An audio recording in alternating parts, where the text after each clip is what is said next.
நீங்கள் சம்பளம் குறையாக கொடுத்தா ஒரு வேலைக்காரன் வருவானா?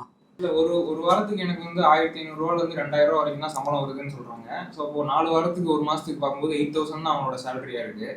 ஸோ 8000 எப்படி இந்த பொருளாதார நெருக்கடியில் பத்தும் அப்படிங்க? இல்லை, 8000க்கு உங்களுக்கு ஆள் கிடைக்குமா?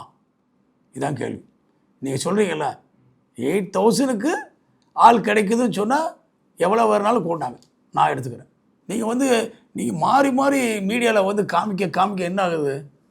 The public, the people who are using it, they think something bad about crackers. பொதுவாக இப்போ வந்து எல்லாத்துக்குமே சம்பளம் நல்லா தான் இருக்குது. நீங்கள் சொல்கிற குற்றச்சாட்டு எல்லாமே ரொம்ப குறைவான தொழிலாளர்களுக்கு, குறைந்த சதவீதம் உள்ள ஒரு 20%ன்னு வச்சுக்கோங்களேன், அந்த தொழிலாளர்களுக்கு தான் இந்த பிரச்சனை இருக்குது. இது ரொம்ப பெரிய பிரச்சனையா அப்படின்னு கேட்குறேன். அதாவது மக்களால் தேர்வு செய்யப்பட்ட பிரதிநிதிகள் உண்மைக்கு மாறாக அந்த கருத்தை சொல்கிறாங்க. தொழிலாளர்கள் இன்றைக்கு 8 லட்சம் பட்டாசு தொழிலாளர்கள் இருக்கிறாங்க. நேரடியாக ஒரு 4 லட்சம் தொழிலாளர்கள் பட்டாசு தொழிலில் ஈடுபடுறாங்க. 20% பிரச்சனை, 100% பிரச்சனை.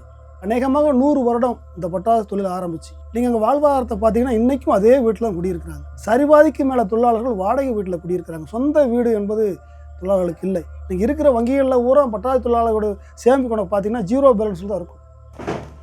ஒரு பக்கம் பட்டாசு தொழிலாளருடைய பொருளாதாரம் நலிஞ்சிட்டு வரும்போது, இன்னொரு பக்கம் அவங்களுடைய உயிர் பாதுகாப்பும் கேள்விக்குரிய விஷயமா இருக்குது. பண்டிகை நாட்களில் நீங்கள் வெடிக்கிற பட்டாசு உங்களுக்கு சந்தோஷத்தையும் வேடிக்கையும் கொடுத்துருக்கலாம். ஆனால் சிவகாசி, விருதுநகர் மாதிரியான பகுதிகளில் வெடிச்சத்தம் வேறொரு அர்த்தத்தை கொடுக்குது. இங்கே வேடிக்கை இல்லை, விபத்து.